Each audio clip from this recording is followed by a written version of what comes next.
क्या आप जानते हैं दुनिया का सबसे लंबे समय तक चलने वाला बल्ब कौन सा है? क्या आप जानते हैं भारत में सबसे पहले आधार कार्ड किसका बना था? दुनिया का सबसे महंगा पानी कौन सा है? इसी तरह के अमेजिंग फैक्ट्स को जानने के लिए बने रहिए वीडियो के अंत तक। अगर आप हमारे चैनल पर नए हैं तो हमारे और आपके favourite channel the curious diary को सब्सक्राइब करने के साथ अपने दोस्तों के साथ शेयर जरूर कीजिएगा। Fact number 10। दोस्तों, क्या आप जानते हैं एक ऐसा जानवर जो पूरी जिंदगी प्रेग्नेंट रहता है और हर 30 दिन में एक बच्चे को जन्म दे सकता है? वैसे तो दोस्तों, दुनिया में मौजूद ज्यादातर जानवरों को एक के बाद दूसरे बच्चे को जन्म देने के लिए कुछ वक्त लगता है। आप जानकर हैरान रह जाएंगे कि एक ऐसा जानवर भी है जो एक बच्चे को जन्म देने के कुछ दिन पहले ही फिर से प्रेग्नेंट हो जाता है। रिसर्चर्स के मुताबिक कंगारू से बच्चे को जन्म देने वाली स्पेसीज स्वैम्प वॉल्बी दुनिया पर मौजूद अकेला ऐसा जानवर है जो पूरे जीवन प्रेग्नेंट रह सकता है। मजेदार बात यह है कि ये जानवर प्रेगनेंसी के दौरान भी नवजात को स्तनपान कराता रहता है। Fact number 9। दोस्तों, क्या आप जानते हैं दुनिया का सबसे बड़ा समोसा कहाँ बनाया गया था? चलिए मैं आपको बताता हूँ। उत्तर प्रदेश के महाराजागंज के बाद अब दुनिया का सबसे बड़ा समोसा का रिकॉर्ड मंगलवार को इंग्लैंड की राजधानी लंदन में बनाया गया। इस बड़े समोसे का वजन 153.1 किलोग्राम था। बड़े समोसे को ईस्ट लंदन में एक मस्जिद में बनाया गया। इस समोसे को एक मुस्लिम एंड यूके नाम के संगठन में काम करने वाले लोगों ने तैयार किया। समोसे को बनाने के दौरान मस्जिद में Guinness book of world record के कर्मचारी भी मौजूद रहे और समोसे को टेस्ट करने के बाद कर्मचारी ने इसे दुनिया का सबसे बड़ा समोसा होने का खिताब दिया। इससे पहले जून 2012 में नॉर्थ इंग्लैंड के ब्रैडफोर्ड कॉलेज में 110.8 किलोग्राम का समोसा बनाया गया था। इसके पहले इतना बड़ा समोसा न होने की वजह से इसे Guinness book of world record में शामिल किया गया था, लेकिन इस बार मस्जिद के लोगों ने इस रिकॉर्ड को अपने नाम कर लिया। Fact number 8। दोस्तों, क्या आप जानते हैं भारत में सबसे पहला आधार कार्ड किसका बना था? नहीं पता ना? चलिए मैं आपको बताता हूँ। पहला आधार कार्ड पाने वाला कोई आदमी नहीं बल्कि एक महिला है जिसका नाम है रंजना सोनवने। पहला आधार कार्ड पाने वाली महिला रंजना गाँव में रहती है। इनका गाँव तेनभली पुणे से करीब 47 किलोमीटर की दूरी पर दूर दराज इलाके में है। जब इनको साल 2010 में आधार मिला था तब ऐसा लग रहा था कि इनकी जिंदगी में बड़ा बदलाव आ जाएगा, लेकिन ऐसा कुछ भी नहीं हुआ। भले ही रंजना सोनवने काम की तलाश में भटकती रहती हैं, लेकिन अब उनकी एक अनूठी पहचान है। वो आधार कार्ड पाने वाली पहली भारतीय हैं। रंजना दिहाड़ी मजदूर है और गांव के मेलों में खिलौने बेचने का काम करती हैं।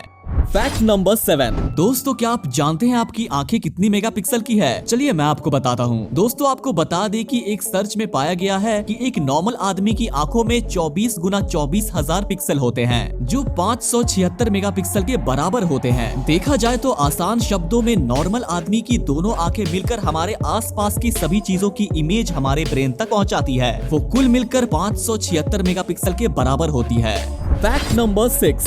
दोस्तों, क्या आप जानते हैं भारतीय रुपए का सिंबल यानी कि चिन्ह किसने बनाया था? भारतीय रुपए का चिन्ह यानी कि सिंबल को डिजाइन उदय कुमार धर्मलिंगम ने किया था। वो IIT गुवाहाटी के डिजाइन डिपार्टमेंट के हेड हैं। उदय कुमार धर्मलिंगम का जन्म 10 अक्टूबर 1978 को तमिलनाडु के कल्लाकुरिची में हुआ था, जो भारतीय रुपए के सिंबल के डिजाइनर हैं। उनका डिजाइन 5 लाख के लिस्टेड सिंबल्स में से चुना गया था। Fact number 5। दोस्तों, क्या आप जानते हैं अंबानी परिवार के घर के प्लम्बर को कितनी तनख्वाह मिलती है? 27 मंजिला एंटीलिया में बेहद मॉडर्न तरीके से पानी की पाइपलाइन बिछाई गई है। साथ ही घर में बेहद लग्जरी बाथरूम फिटिंग्स भी लगे हैं। इनकी देखरेख करने के लिए बेहद एक्सपर्ट प्लम्बरों को काम पर रखा गया है। कितने प्लम्बर घर में काम करते हैं इस बारे में तो कोई सही जानकारी नहीं है, लेकिन इस तरह की खबरें कई बार आ चुकी हैं कि मुकेश अंबानी के एंटीलिया का स्टाफ बनने के लिए कई कसौटियों पर खरा उतरना पड़ता है। एंटीलिया की देखरेख के लिए घर में करीब 600 स्टाफ काम करते हैं। इनमें सिक्योरिटी गार्ड, माली से लेकर इलेक्ट्रीशियन और प्लम्बर तक शामिल हैं। LiveMirror.com के मुताबिक मुकेश अंबानी के एंटीलिया में काम करने वाले स्टाफ की सैलरी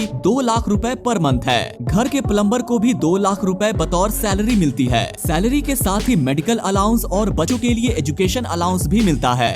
फैक्ट नंबर 4। दोस्तों, आप एक बोतल पानी के लिए ज्यादा से ज्यादा कितना खर्च कर सकते हैं? आप चाहे कितने ही पैसे वाले क्यों ना हो, लेकिन आप एक 750 मिलीलीटर की बोतल के लिए 40 लाख रुपए देने के बारे में कभी नहीं सोच सकते। जी हाँ, एक खास तरह की पानी की बोतल है जो कि 24 कैरेट गोल्ड की बनी हुई है और इस 750 मिलीलीटर पानी की कीमत 40 लाख रुपए है। बताया जाता है कि इसका पानी फ्रांस और फिजी से लाया जाता है। ये बोतल आर्टिस्ट मोदी गिलियानी की आर्ट से इंस्पायर्ड है। $60,000 यानी कि 44 20 लाख में 750 मिलीलीटर एक्वा डी क्रिस्टलो ट्रिब्यूटो अ मोदी गिलानी पूरी दुनिया में सबसे महंगा बोतल बिकने वाला पानी है। पानी फिजी और फ्रांस के एक नेचुरल स्प्रिंग से आता है। इसकी बोतल 24 कैरेट सोने की बनी हुई है। इस बोतल की पैकिंग की कीमत ही सबसे ज्यादा है। वही इसके पानी को भी विशिष्ट स्वाद वाला माना जाता है। फैक्ट नंबर 3, एक ऐसी जगह जहां 100 सालों से हो रही है मछलियों की बारिश। चलिए मैं आपको इसके बारे में बताता हूं। दोस्तों शायद आपको यकीन ना हो, लेकिन ये सच है। मेक्सिको के पास होंडुरास नाम के देश में करीब 100 सालों से मछलियों की बारिश हो रही है। दरअसल होंडुरास से अटलांटिक सागर की दूरी महज 200 किलोमीटर है। साइंटिस्ट्स मछलियों की बारिश की वजह अटलांटिक सागर को बताते हैं। यहाँ के लोगों के लिए मछलियों की बारिश होना बहुत ही नॉर्मल बात है,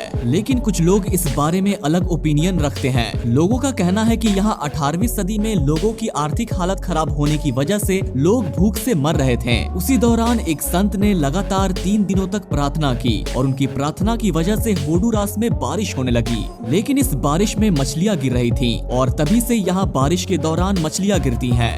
फैक्ट नंबर 2, दुनिया का एक इकलौता देश जहां के पीएम साइकिल से जाते हैं संसद। इस देश का नाम है नीदरलैंड। यहां आम लोग के साथ साथ खुद प्रधानमंत्री मार्क रुटे भी साइकिल से ही चलते हैं। नीदरलैंड में साइकिल के अलावा और भी वाहन का प्रयोग किया जाता है, लेकिन इन्वायरमेंट को बेहतर बनाने के लिए नीदरलैंड के लोग साइकिल से चलना बेहतर समझते हैं। देखते ही देखते नीदरलैंड का शहर एम्स्टर्डम दुनिया की साइकिल राजधानी बन गया है। नीदरलैंड की राजधानी एम्स्टर्डम में साइकिलिस्ट ही शासन करते हैं। उनकी जरूरतें पूरी करने के लिए शहर ने खूब काम किए हैं। साइकिल एम्स्टर्डम में इतनी पॉपुलर है कि नीदरलैंड के प्रधानमंत्री मार्क रुटे भी सांसद साइकिल से ही जाते हैं। एम्स्टर्डम शहर के बच्चों से लेकर बुजुर्गों तक साइकिल का आसान तरीके के रूप में इस्तेमाल करते हैं। साइकिल चलाने का ये कल्चर केवल एम्स्टर्डम में ही नहीं बल्कि डच शहरों में भी है। डच लोग तो साइकिल चलाने को अपना जन्मसिद्ध अधिकार मानते हैं। फैक्ट नंबर 1, दुनिया का सबसे लंबे समय तक चलने वाला बल्ब कौन सा है और किस देश में है? दरअसल कैलिफोर्निया के लिवरमोर शहर में दमकल केंद्र में एक बल्ब लगा है। इसे शेल्बी इलेक्ट्रॉनिक्स नाम की कंपनी ने बनाया है। लेकिन सबसे हैरान करने वाली बात ये है, ये पिछले 118 सालों से जला हुआ है। इस बल्ब का नाम है सेटेनियल, जिसे साल 1901 में पहली बार जलाया गया था और तब से लेकर आज तक ये बल्ब जल रहा है। आपको ये जानकर भी हैरानी होगी कि इस बल्ब की निगरानी सीसीटीवी कैमरे से की जाती है। बाकी मीडिया रिपोर्ट्स के मुताबिक साल 1937 में इस बल्ब को बंद किया गया था क्योंकि उस वक्त बिजली की तार बदली गई थी, लेकिन उसके बाद से ये फिर से जल रहा है। इसका नाम Guinness book of world record में दर्ज है। ये बल्ब 4 वाट का है। साल 2001 में इस बल्ब को 100 साल हुए। ऐसे में इसका जन्मदिन मनाया गया था। इस बल्ब को देखने के लिए दूर दूर से लोग यहाँ आते हैं। और इसी तरह के मजेदार फैक्ट्स जानने के लिए हमारे चैनल द क्यूरियस डायरी को सब्सक्राइब जरूर कीजिएगा। तो चलिए मिलते हैं अगली वीडियो में। Thanks for watching.